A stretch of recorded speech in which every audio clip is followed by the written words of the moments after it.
Ella fue la primera persona en ver a Jesús con vida después de la crucifixión.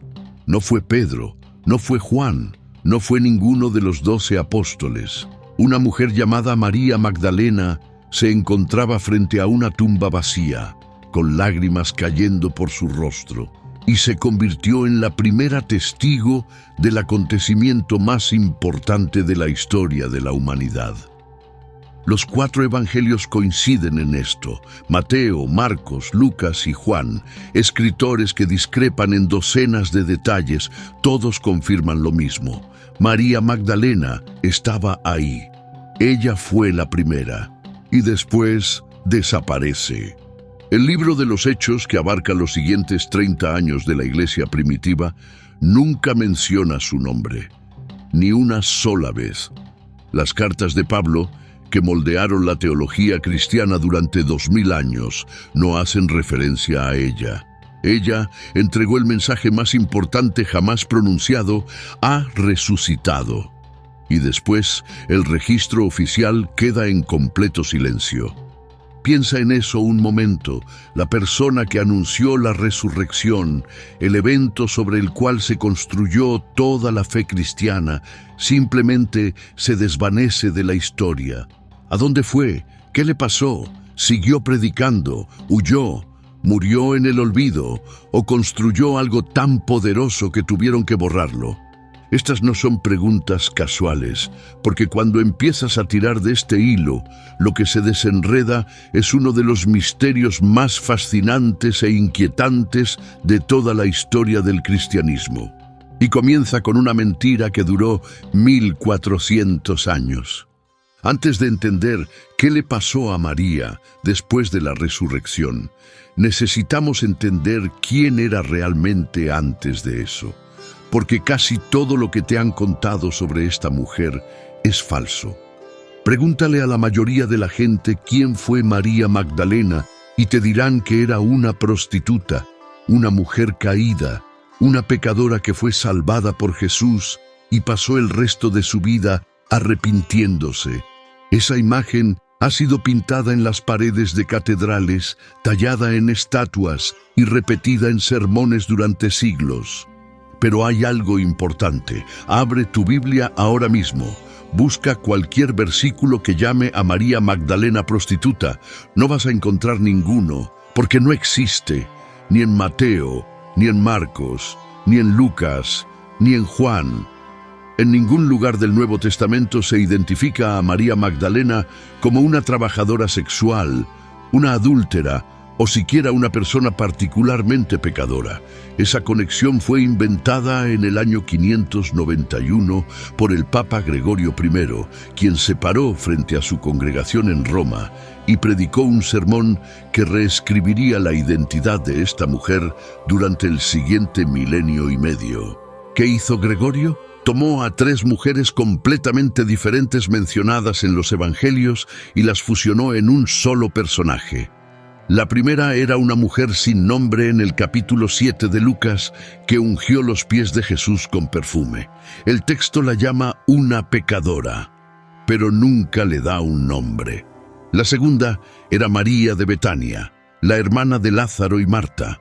La tercera era María Magdalena. 3 mujeres distintas. Gregorio decidió que eran la misma persona y la Iglesia lo aceptó sin cuestionarlo. Durante 1400 años, la mujer más importante del Nuevo Testamento fue públicamente etiquetada de forma errónea como una prostituta arrepentida. El Vaticano no corrigió oficialmente este error hasta 1969. Deja que ese dato se asiente en tu mente. 14 siglos con una identidad falsa. Entonces, si no era una prostituta, ¿quién era? El capítulo 8 de Lucas, versículos 1 al 3, nos da la respuesta real. Y lo que revela es mucho más interesante que el mito. Lucas nos cuenta que Jesús viajaba por ciudades y aldeas, predicando las buenas nuevas. Con él iban los 12 apóstoles y ciertas mujeres que habían sido sanadas de espíritus malignos y enfermedades. Entre ellas estaba María, llamada Magdalena, de quien habían salido 7 demonios. 7 demonios. Volveremos a eso porque es importante. Luego Lucas añade algo que la mayoría de la gente pasa por alto. Estas mujeres, dice, sostenían a Jesús y a los 12 con sus propios recursos. Lee eso otra vez. María Magdalena y las otras mujeres estaban financiando todo el ministerio de Jesús. No eran seguidoras pasivas sentadas al fondo. Estaban financiando la operación. Eso significa que María Magdalena tenía dinero, tenía recursos, tenía independencia. En una cultura del siglo I donde las mujeres casi no tenían derechos legales, esta mujer poseía suficiente riqueza y autonomía para financiar el movimiento que cambiaría el mundo. Ahora, los 7 demonios. ¿Qué significa eso?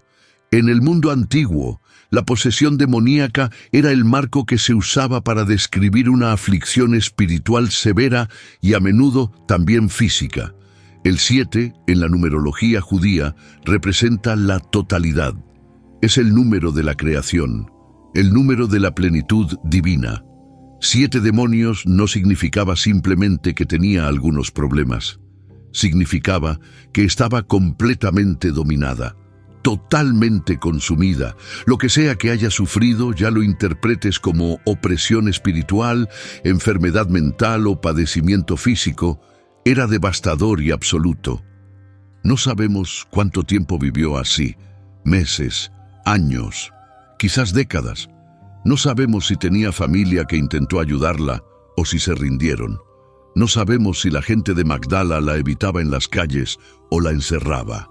Lo que sabemos es que en el mundo antiguo, una persona afligida por 7 demonios habría sido considerada un caso perdido, inalcanzable, sin esperanza. Y Jesús la sanó por completo, no parcialmente. No le controló la condición, no la ayudó a sobrellevarlo. Expulsó a los 7. Restauración total. La mujer que había sido enteramente consumida por la oscuridad fue enteramente liberada. Imagina lo que eso le haría a una persona. Imagina vivir en esa oscuridad durante años, ser tratada como alguien rota, peligrosa, intocable. Y entonces un día, un hombre de Nazaret te mira, habla con autoridad y de repente el ruido se detiene, las cadenas caen, las sombras se van, y por primera vez en mucho tiempo puedes pensar con claridad, puedes respirar, puedes sentir el sol en tu cara y realmente estar presente en el momento. ¿Qué tipo de lealtad generaría eso? ¿Qué tipo de devoción? ¿Qué harías por la persona que te devolvió la vida? Lo seguirías a todas partes, financiarías su ministerio, te quedarías al pie de su cruz cuando todos los demás huyeran. Irías a su tumba antes del amanecer, sola, en la oscuridad.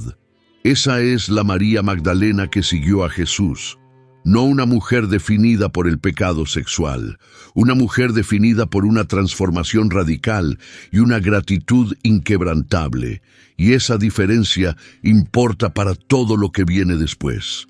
Quizás sabes lo que es ser definido por algo que viviste en lugar de algo que superaste. Quizás la gente todavía te ve como la persona que eras en tu peor momento, no como la persona en la que te has convertido. La historia de María dice que la transformación es la verdadera identidad, no la aflicción. Los 7 demonios no son quien era ella, son aquello de lo que fue liberada. ¿Alguna vez alguien redefinió quién eres? ¿Tomó tu historia, la distorsionó y te convirtió en algo que nunca fuiste? Eso es exactamente lo que le pasó a María Magdalena. Y la pregunta es, ¿por qué lo hicieron? Llegaremos a eso. Pero ahora ya sabes quién era realmente. No era una prostituta, no era una pecadora. Era una mujer con recursos de una ciudad próspera que fue completamente destruida por 7 demonios y completamente restaurada por un solo hombre. Una mujer que eligió seguir a ese hombre con todo lo que tenía. Y lo que le pasó después de la resurrección nos llevará desde Jerusalén hasta la costa de Turquía, desde un frasco de arcilla sellado enterrado en el desierto de Egipto hasta un cráneo dorado en el sur de Francia. y finalmente hasta un decreto del Vaticano en 2016 que corrigió una mentira de 1400 años. Pero primero necesitas ver lo que hizo al pie de la cruz, porque lo que hizo ahí es la razón por la que todo lo que vino después importa. Cuando los soldados vinieron a buscar a Jesús en el huerto de Getsemaní, los discípulos huyeron. Pedro, la roca sobre la cual Cristo dijo que edificaría su iglesia, negó siquiera conocer a Jesús 3 veces. Una sirvienta le preguntó si era uno de los seguidores de Jesús, y Pedro juró que jamás había conocido a ese hombre. El resto se dispersó en la noche como animales asustados. Judas ya lo había traicionado. Tomás no aparecía por ningún lado. Los hombres que habían pasado 3 años comiendo con él, viajando con él, aprendiendo de él, lo abandonaron en el momento en que se volvió peligroso conocerlo. Pero las mujeres se quedaron. El capítulo 15 de Marcos nos da sus nombres: María Magdalena, María, la madre de Santiago y José, Salomé. Estas mujeres habían seguido a Jesús desde Galilea, lo habían servido, habían provisto para él, y ahora lo siguieron al lugar donde seguirlo podía costarles la vida. La crucifixión romana no era solo una ejecución, era una declaración pública. Estaba diseñada para humillar, para aterrorizar, para enviar un mensaje a cualquiera que pensara en desafiar a Roma. A los condenados los desnudaban, los golpeaban hasta que sus espaldas quedaban irreconocibles, los clavaban a la madera y los levantaban para que toda la ciudad los viera. Y entonces se asfixiaban lentamente, a veces durante días, mientras el peso de su propio cuerpo les aplastaba los pulmones. María Magdalena presenció todo esto. Se quedó ahí y vio morir a la persona que había expulsado 7 demonios de ella, la persona que le había devuelto su mente, su dignidad, su vida, de la muerte más brutal que el Imperio Romano podía concebir. Y no se fue.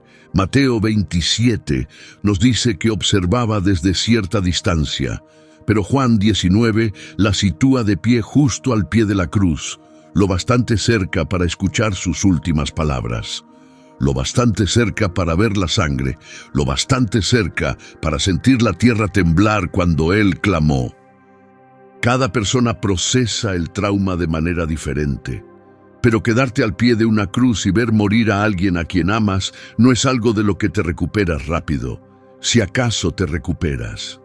Esa imagen se queda contigo, los sonidos se quedan contigo, el olor a sangre, polvo y sudor se queda contigo. Y cuando todo terminó, cuando bajaron su cuerpo y lo envolvieron en lino, ella lo siguió, vio dónde lo colocaron, grabó la tumba en su mente. Mientras los hombres se escondían detrás de puertas cerradas, paralizados por el miedo y la vergüenza, María Magdalena ya estaba planeando su siguiente paso. Volvería. Llevaría especias y ungüentos, cuidaría su cuerpo de la manera en que cuidas a alguien a quien te niegas a soltar, incluso en la muerte, incluso cuando la esperanza se ha ido, incluso cuando no tiene ningún sentido lógico.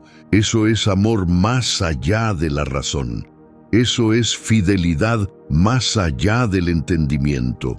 Antes del amanecer del domingo, cuando todavía estaba oscuro, María Magdalena caminó hacia la tumba, sola, según el Evangelio de Juan, en la oscuridad, por calles que podían estar patrulladas por los mismos soldados que acababan de ejecutar a su maestro.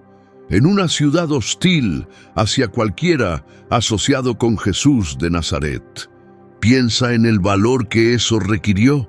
Piensa en lo que estaba arriesgando. No sabía lo que encontraría. No sabía si habría guardias. Fue de todas formas. Y cuando llegó, la piedra estaba corrida. La tumba estaba vacía. El cuerpo había desaparecido. Corrió hacia Pedro y Juan. Les dijo: «Se han llevado al Señor de la tumba, y no sabemos dónde lo han puesto». Pedro y Juan fueron, miraron adentro, confirmaron que la tumba estaba vacía, y luego se fueron a casa, Se fueron a casa, pero María se quedó. El capítulo 20 de Juan nos da una de las escenas más íntimas de toda la Escritura, y si lo permites, esta escena cambiará la forma en que lees la Biblia entera. María estaba de pie afuera de la tumba, llorando.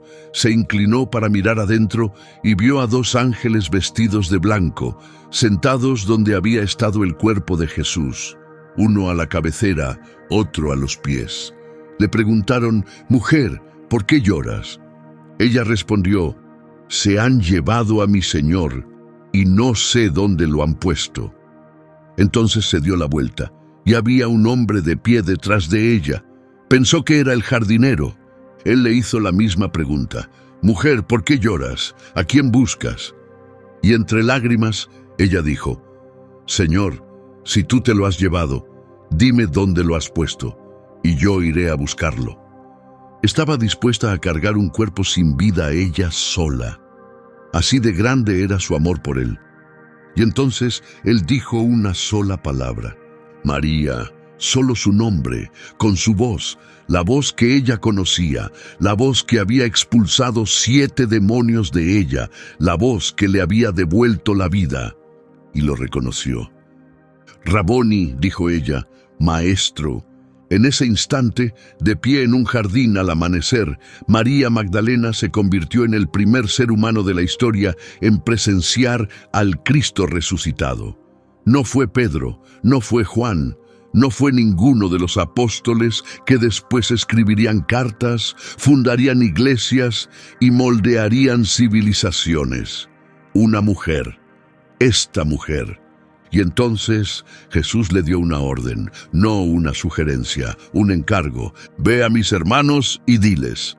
En una cultura donde el testimonio de una mujer no era admisible en un tribunal, donde las mujeres no podían actuar como testigos legales, Jesús eligió a una mujer para entregar el anuncio más importante de la historia de la humanidad.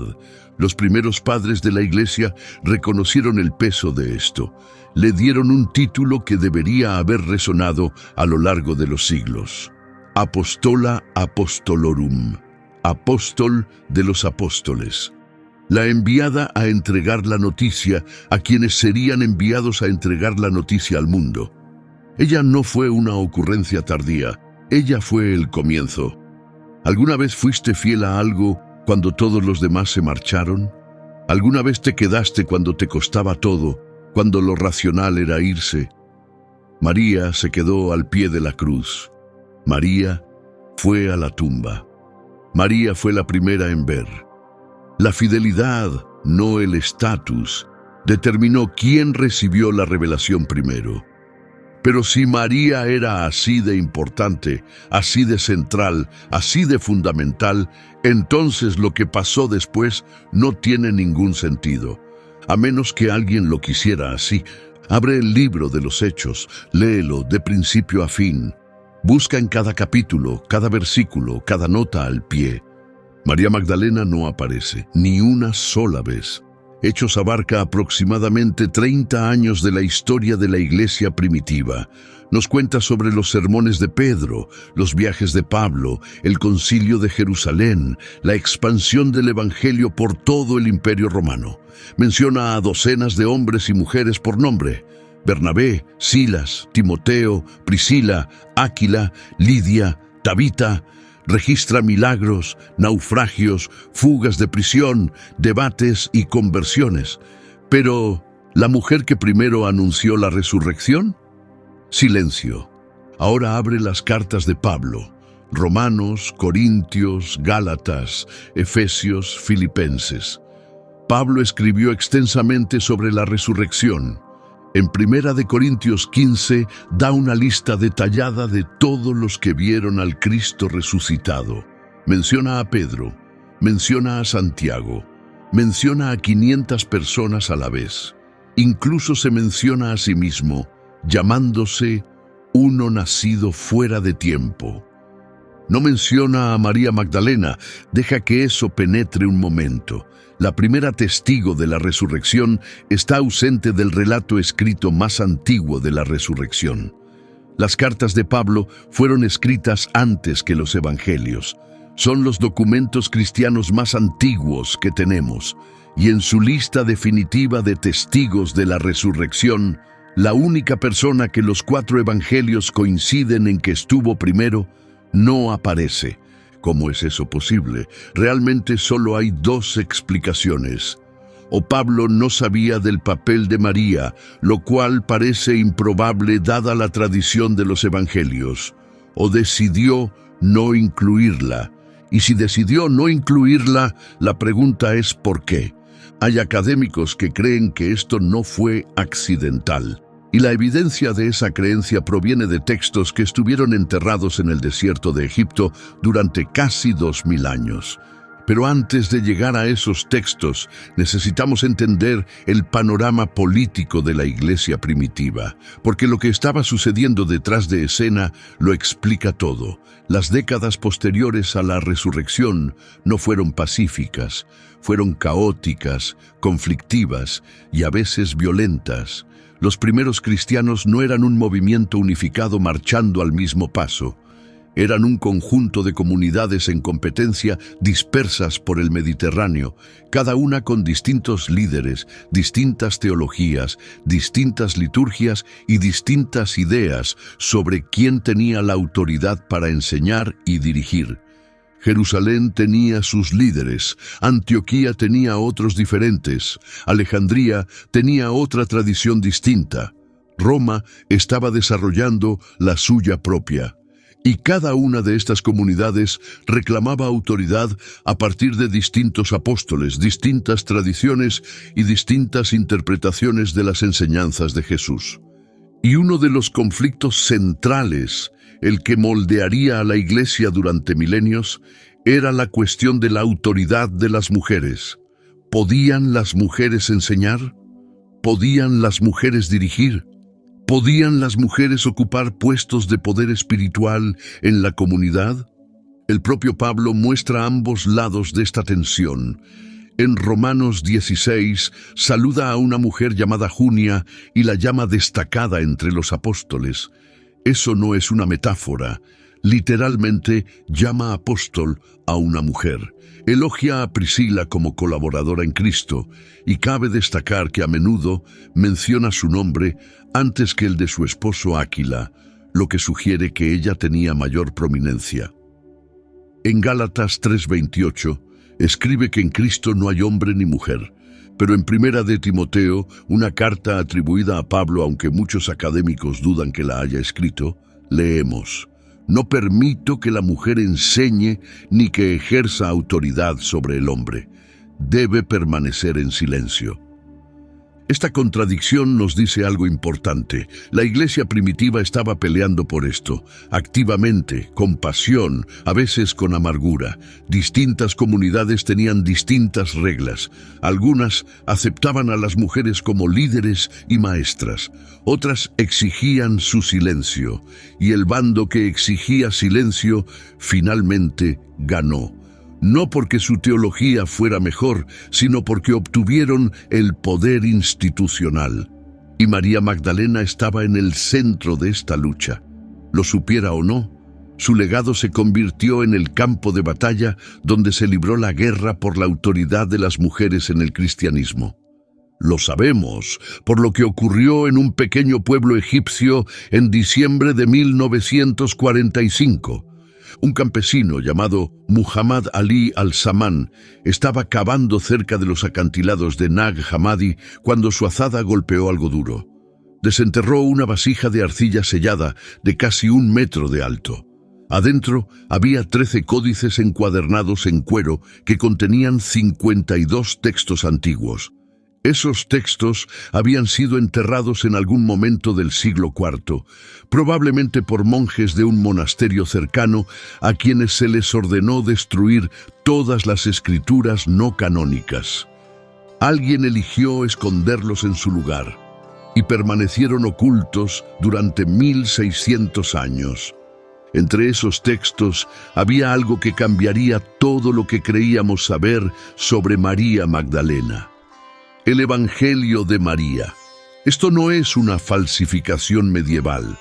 Los académicos datan el texto original en griego en el siglo II, dentro de los 100 años posteriores a los evangelios canónicos.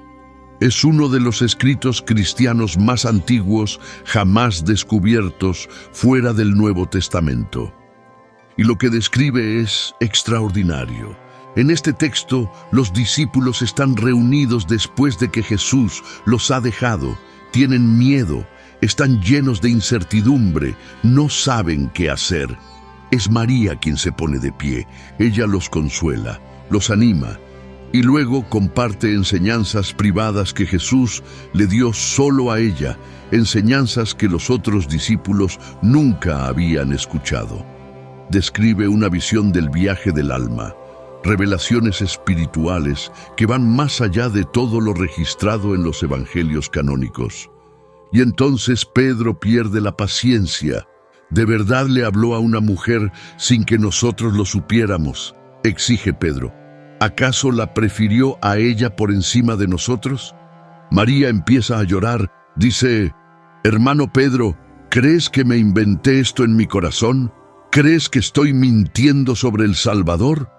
Y aquí viene el momento que lo dice todo. Otro discípulo, Leví, se vuelve hacia Pedro y le dice: «Pedro, siempre has sido impulsivo. Ahora estás discutiendo con esta mujer como si fuera una enemiga. Si el Salvador la consideró digna, ¿quién eres tú para rechazarla?». Sin duda, el Salvador la conocía muy bien. Por eso la amó más que a nosotros. Esto no fue escrito como ficción, fue escrito por cristianos primitivos que creían que este conflicto era real. El Evangelio de María refleja una comunidad que recordaba a María Magdalena como una líder espiritual, alguien con acceso directo a enseñanzas que los apóstoles varones no tenían, y muestra a un Pedro que se resentía con esa autoridad. Esta misma tensión aparece en el Evangelio de Tomás, donde Pedro dice: «Que María se vaya de entre nosotros, porque las mujeres no son dignas de la vida». Y aparece en el Evangelio de Felipe, que llama a María Magdalena la compañera de Jesús y dice que él la amaba más que a todos los demás discípulos. Ahora bien, estos textos no fueron incluidos en la Biblia. Los concilios que decidieron qué libros pertenecían al canon optaron por excluirlos, pero el conflicto que describen entre María y Pedro refleja algo real, algo que estaba ocurriendo en la iglesia primitiva mientras consolidaba su poder y decidía quién podía liderar y quién no. La profesora Karen King, de la Facultad de Teología de Harvard, ha dedicado décadas al estudio de estos textos. Ella argumenta que María Magdalena probablemente lideró su propia comunidad de seguidores, una rama del cristianismo primitivo donde las mujeres tenían autoridad espiritual.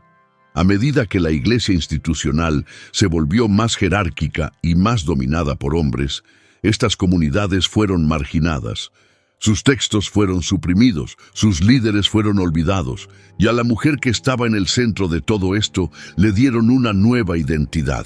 No la de líder, no la de apóstol, la de prostituta arrepentida. Eso no fue un accidente, fue una estrategia. Una mujer que representa el pecado y el arrepentimiento es mucho menos amenazante para la autoridad masculina que una mujer que representa la sabiduría y el liderazgo. ¿Alguna vez dijiste la verdad sobre algo y te ignoraron? No porque estuvieras equivocado, sino porque no eras la persona correcta para decirlo. María tenía un encargo directo del mismo Cristo resucitado, y aún así no fue suficiente para que algunos aceptaran su autoridad. Si eso te resulta familiar, quédate con esa sensación, porque la siguiente parte de esta historia la hará arder todavía más. Entonces, ¿a dónde fue realmente María Magdalena después de la resurrección? Si la Biblia guarda silencio, ¿dónde retomamos su rastro? Aquí es donde la historia se divide en múltiples caminos, como un río que se separa en distintas corrientes, y cada corriente lleva una versión diferente de la vida de María después de aquella mañana en el jardín. Hay tres grandes tradiciones y nos llevan a tres rincones completamente diferentes del mundo antiguo. Ninguna puede ser verificada por completo, pero todas nos dicen algo importante sobre cómo diferentes comunidades recordaban a esta mujer. La tradición ortodoxa oriental es la más antigua y, según muchos académicos, la más fundamentada históricamente. Según este relato, María Magdalena viajó a Éfeso, la gran ciudad en la costa occidental de la actual Turquía, junto con la Virgen María y el apóstol Juan. Esto tiene sentido geográfico e histórico. Éfeso era una de las ciudades más importantes del Imperio Romano, un centro de comercio, cultura y religión. El templo de Artemisa, una de las 7 maravillas del mundo antiguo, se encontraba allí. Si querías difundir una nueva fe, Éfeso era exactamente el lugar al que irías. El Evangelio de Juan muestra la conexión más cercana con la perspectiva de María Magdalena.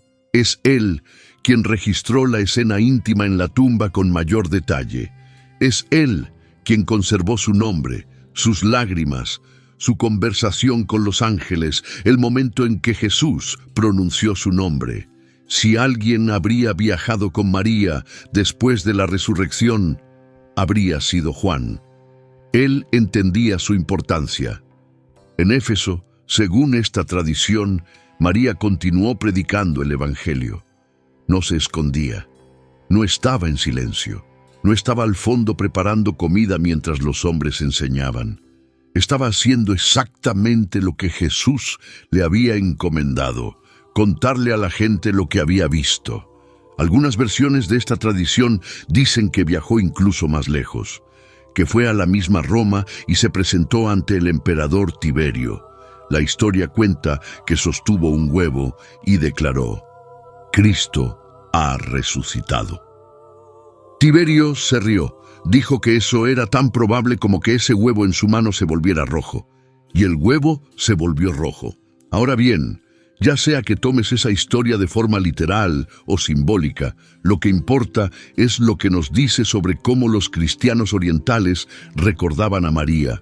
No recordaban a una pecadora arrepentida, recordaban a una predicadora valiente que confrontó al hombre más poderoso del mundo con la verdad de la resurrección.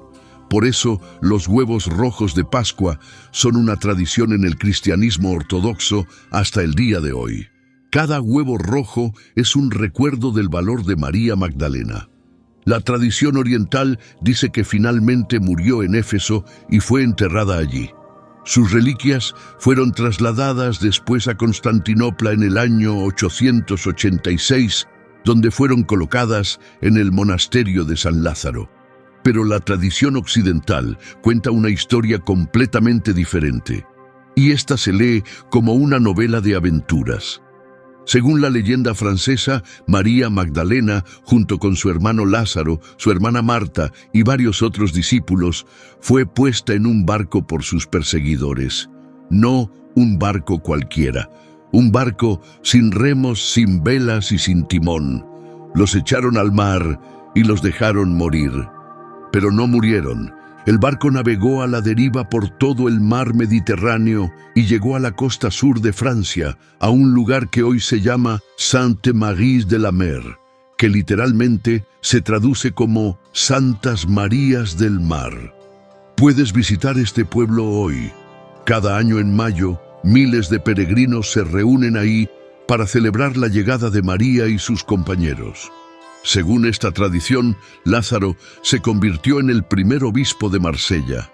Marta viajó tierra adentro y supuestamente domó a una criatura parecida a un dragón que aterrorizaba una aldea, una historia que se convirtió en una de las leyendas más populares de la Francia medieval. ¿Y María? María se retiró del mundo. Subió a las colinas de Provenza y encontró una cueva, una cueva oscura y estrecha en los acantilados cerca del pueblo de Saint-Maximin-la-Sainte-Baume. Y allí, según la leyenda, pasó los últimos 30 años de su vida, sola, rezando, ayunando, en completa soledad. La tradición dice que los ángeles venían a ella 7 veces al día y la elevaban en el aire durante sus oraciones, que su cabello creció lo suficiente para cubrir todo su cuerpo porque no tenía ropa, que no comía nada más que alimento celestial traído por los ángeles. Es una imagen extraordinaria, la mujer que estuvo al pie de la cruz, que fue la primera en la tumba vacía, que recibió el encargo del mismo Cristo resucitado, pasando sus últimas décadas en una cueva, sin hablar con nadie más que con Dios. Esa cueva existe, puedes visitarla, se llama la Gruta de María Magdalena en Sainte-Baume. Los peregrinos han subido hasta ella durante más de 1000 años. Los frailes dominicos han custodiado el lugar desde el siglo XIII. Adentro hay un altar, velas y un silencio profundo y resonante que los peregrinos dicen que se siente diferente del silencio común. En 1279, Carlos II de Nápoles ordenó una excavación en la basílica cercana de Saint-Maximin. Sus trabajadores reportaron haber encontrado un sarcófago enterrado en las profundidades de la iglesia. Adentro, aseguraron, estaban los restos de María Magdalena. Una fragancia dulce supuestamente llenó la cripta cuando abrieron la tumba. Su cráneo sigue allí. Está exhibido en un relicario dorado con forma de cabeza humana, con una ventana de cristal para que puedas ver el hueso adentro. Una franja de piel todavía está adherida a la frente, un detalle que se ha conservado durante más de 700 años. Millones de personas se han parado frente a ese relicario. Reyes, papas, peregrinos y creyentes comunes se han arrodillado ante lo que creen son los restos de la mujer que primero vio al Cristo resucitado. Pero ¿son realmente sus restos? Aquí es donde se complica, porque múltiples iglesias en toda Europa afirman tener las reliquias de María Magdalena. Constantinopla reclamó su cuerpo. Bézelay en Francia afirmó tener sus huesos. Saint-Maximin reclamó el cráneo. Exeter en Inglaterra, Colonia en Alemania y varias iglesias italianas, todas afirman tener fragmentos. En el mundo medieval, las reliquias eran poder. Una iglesia que poseía los huesos de un santo atraía peregrinos, y los peregrinos traían dinero, influencia y prestigio. La competencia por los restos de María Magdalena nos dice algo profundo. Incluso después de siglos de ser llamada prostituta, seguía siendo una de las figuras más veneradas del cristianismo. Su nombre todavía atraía multitudes. Su historia todavía conmovía a la gente. Nadie pelea por los huesos de alguien que no importa. ¿Alguna vez sentiste que tu historia estaba siendo disputada? ¿Que diferentes personas tenían versiones diferentes de quién eres y ninguna se molestó en preguntarte? Los huesos de María fueron esparcidos por un continente. Su identidad fue dividida entre pecadora y santa. Pero la verdadera María, la mujer que estuvo en la tumba, estaba en algún lugar debajo de todo eso, esperando ser encontrada. Y en 1945, alguien finalmente empezó a excavar.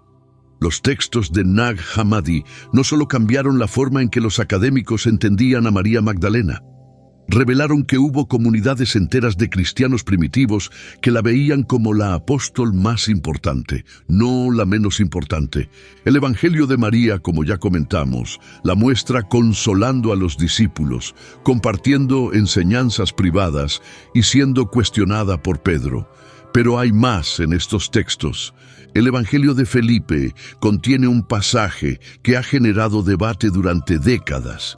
Dice que Jesús solía besar a María Magdalena con frecuencia. El texto está dañado en un punto clave, así que los académicos no están seguros de dónde dice que la besaba, si en la boca, en la frente o en la mano. Pero el pasaje continúa con los otros discípulos preguntándole a Jesús por qué la amaba más que a ellos.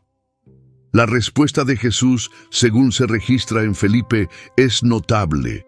Dice, ¿por qué no los amo a ustedes como a ella? Y luego usa una metáfora sobre la luz y la oscuridad.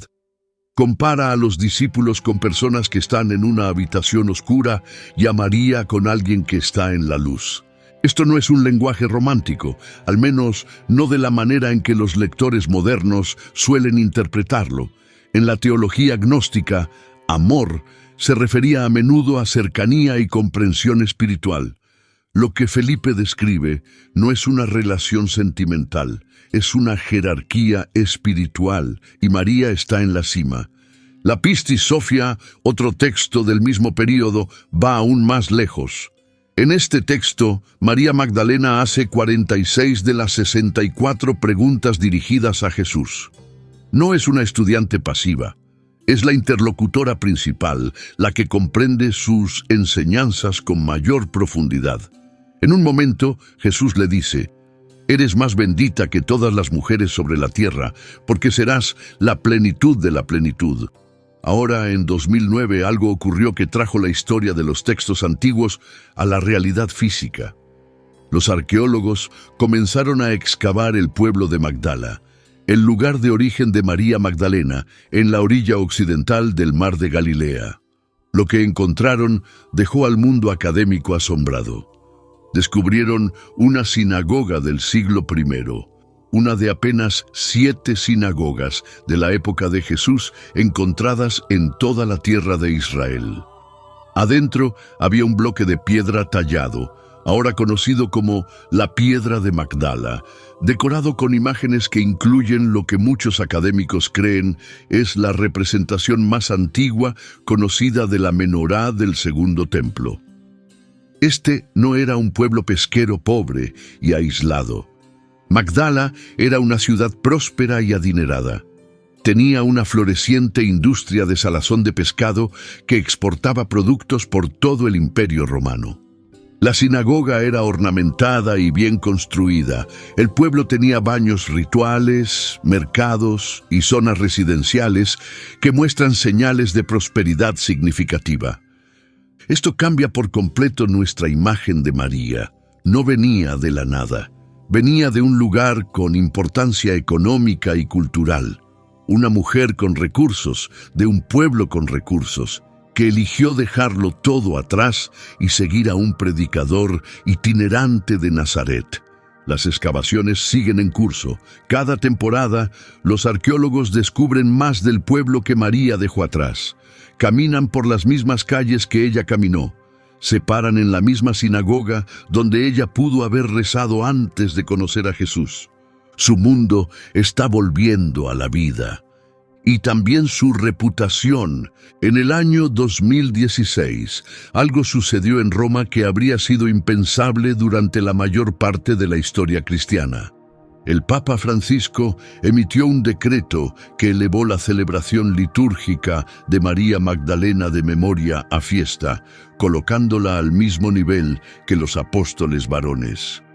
La declaración oficial del Vaticano para el decreto usó su antiguo título, el que los primeros padres de la Iglesia le habían dado antes de que el sermón de Gregorio lo cambiara todo. Apostola Apostolorum, apóstol de los apóstoles. 2016 años después de que ella estuvo frente a aquella tumba. La declaración del Vaticano dijo que la decisión buscaba resaltar la importancia de esta mujer que mostró un gran amor por Cristo y fue muy amada por Cristo. Reconoció que ella fue la primera testigo de la resurrección y la primera en anunciarla a los apóstoles. Se necesitaron casi 15 siglos para deshacer lo que un solo sermón había hecho. Y aún ahora, la corrección está incompleta. Pregúntale a la mayoría de la gente quién fue María Magdalena y todavía dirán que fue la prostituta que fue perdonada. La mentira sigue siendo más fuerte que la verdad. Pero esto es más grande que María Magdalena. Esto es sobre lo que pasa cuando la historia de alguien es reescrita por personas con poder. Y aquí es donde su historia se convierte en la tuya. Piensa en tu propia vida por un momento. ¿Alguna vez alguien te redujo a tu peor momento? ¿Te definió por algo que hiciste o algo que te hicieron en lugar de por quien realmente eres? María Magdalena fue reducida a un pecado que nunca cometió. Su transformación, su valentía, su fidelidad, su liderazgo, todo fue sepultado bajo una etiqueta que alguien en el poder decidió que era más conveniente que la verdad. Y la parte más cruel, ella no estaba presente para defenderse. La etiqueta fue aplicada siglos después de su muerte. Nunca tuvo la oportunidad de ponerse de pie y decir: esa no soy yo. Otra persona escribió su historia y el mundo la aceptó. Quizás sabes exactamente lo que se siente. Quizás alguien en tu trabajo ha decidido quién eres. Quizás tu familia tiene una versión de ti que dejó de ser precisa hace años, pero se niegan a actualizarla. Quizás una expareja le contó a la gente una historia sobre ti que no es cierta y has tenido que vivir con las consecuencias. Quizás has cometido errores reales, y el mundo ha decidido que esos errores son tu identidad completa. O quizás es algo aún más profundo. Quizás has empezado a creer tú mismo la etiqueta falsa. Quizás has escuchado no eres suficiente o nunca vas a cambiar o así eres tú tantas veces que lo has interiorizado. De la misma forma en que el mundo creyó que María era una prostituta durante 1400 años, quizás tú has creído una mentira sobre ti mismo durante tanto tiempo que ya se siente como la verdad. Su historia dice algo al respecto.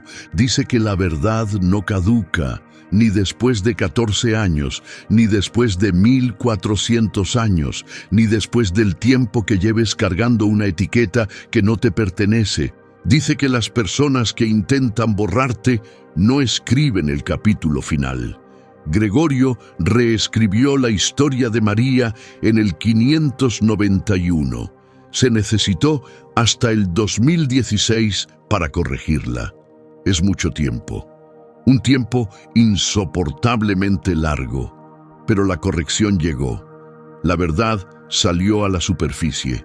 Y cuando lo hizo, la mentira no solo perdió, quedó expuesta por lo que siempre fue. Dice que el mismo Dios que eligió a una mujer con 7 demonios para ser la primera testigo de la resurrección, probablemente tampoco ha terminado con tu historia.